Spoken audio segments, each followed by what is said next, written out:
Okay guys, welcome to Module 1. In this module, our expert will be teaching you about common elements that can be tested. So get ready to take some notes and let's jump right in.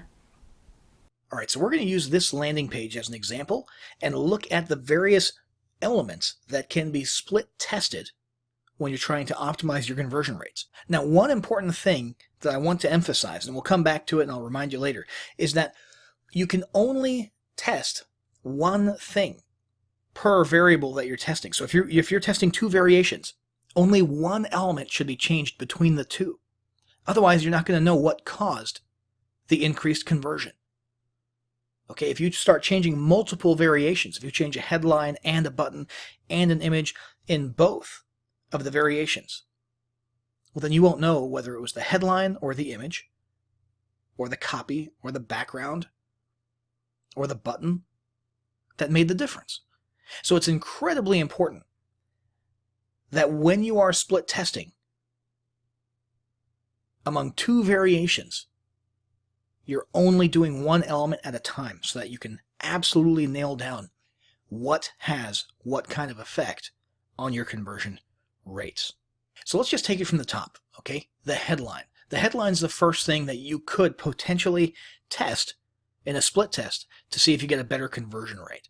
Okay, and basically, if you've got a unique selling proposition or multiple angles that could be attractive about your product, you would want to figure out how to incorporate them and which ones to emphasize, because there's only so many words you can fit into a headline, right? I mean, that's the whole point of a headline, is that it's pretty short and sweet. You want to get people's attention, right? And you can only include so much information in there. So just as a random example, let's take things to a higher level. Sounds kind of cool, but it's also very vague, right? What if the headline was a little bit beefier and said, let me show you how to boost your revenue by 30%? That is more specific, and it might perform better. We don't know. We would have to test it. My guess is it probably would, but that's the point of a split test. So what we want to do is create one page with this headline, which we already have, and another page with that other headline, and leave all other elements the same. They have to remain constant between those two page variations. Now, the next thing you can change is imagery. Imagery is super powerful on landing pages, and it can make the difference between high and low conversion rates. So a lot of things to take into account are your target audience. You want to make sure that any human characters in your images will be relatable or have the desired effect on your audience. So if your audience is in a certain demographic group, just to give you an example, if you start noticing, and this is a real life example here, if you were to start noticing based on your email interaction with people in your customer community that many of them are elderly, many of them are retirees or coming up on retirement, well, guess what? You should probably have some gray hair in your images so that it's relatable, right? Gender is huge. There's competing studies out there as to whether or not a female is more likely to buy something if she sees a male or a fellow female. And it obviously depends on what type of product you're selling. Same thing with a man. Is he more likely to buy something if he sees a female or a male?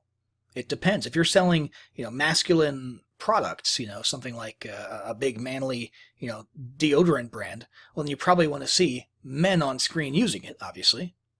But can you incorporate gender into it? For example, ladies who are impressed by the smell of the deodorant, right? There's a science behind all of this. But what you can do is sort of skip the science and just split test what the difference is.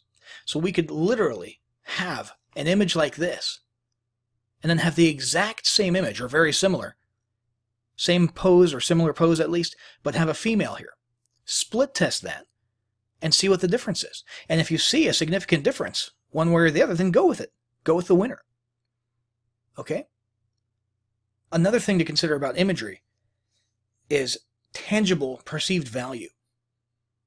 Depending on your target audience, it may get you further to have a set of a bunch of what are clearly, pretend digital mock-ups of digital products.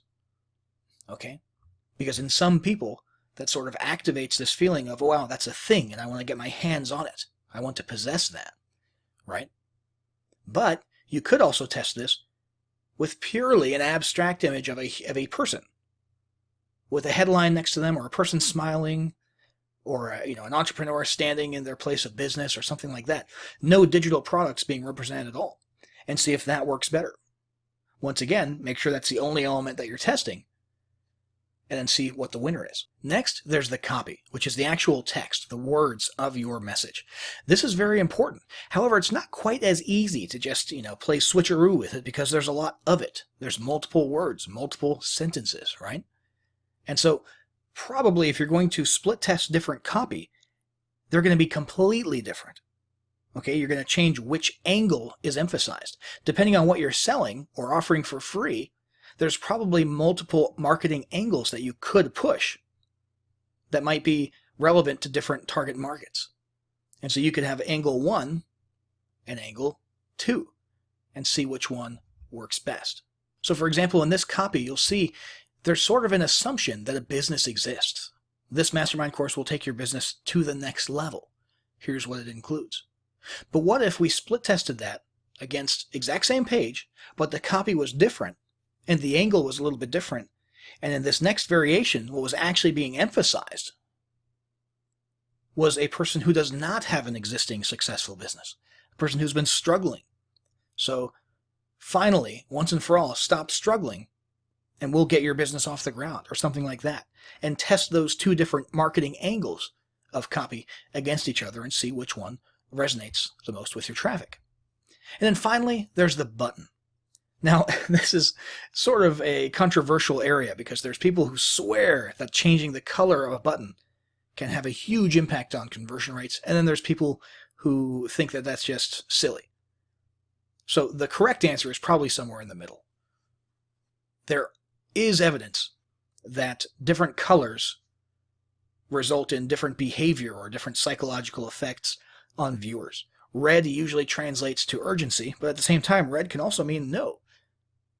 Blue usually translates to trust. At the same time, blue could theoretically not get your people excited enough or galvanized enough. And then there's branding. If brand colors and theme colors, that are part of your identity, are important to you, and maintaining an attractive page are important to you, then you might not have as many options to drastically change to just one specific color on your buy button. But if you do have the flexibility to run a quick test between blue and red, something simple like that, just to see on the off chance that it makes a difference, well, it might be worth doing so. And if the gap between the two of them is significant enough, then bravo, you've got a winner. You can go with whatever color that was, at least for that particular landing page. And finally, it's not just the color of the button, it's also the copy of the button. Okay, so the different wording. Take it to a higher level is kind of a cool sounding phrase, a little bit more vague, right? Get the course could be something that you test against that. One area on which there's been a lot of study is the point of view of the text. So if it's written from the point of view of the reader, and the reader sees the button as saying, give me the free report, versus download your free report. There's been some studies and tests in the past that have shown that the give me the free report, meaning speaking from the perspective of the reader, has a higher conversion rate. It's probably not always going to be the case, but because that phenomenon does exist out there, it might be something smart to test on your pages. So those are some examples of things that you could split test. Remember, always keep in mind, between two variations, only have one element different. Otherwise, there's no point in testing. All right. And then the common elements that we talked about were headline, imagery, copy, and buttons.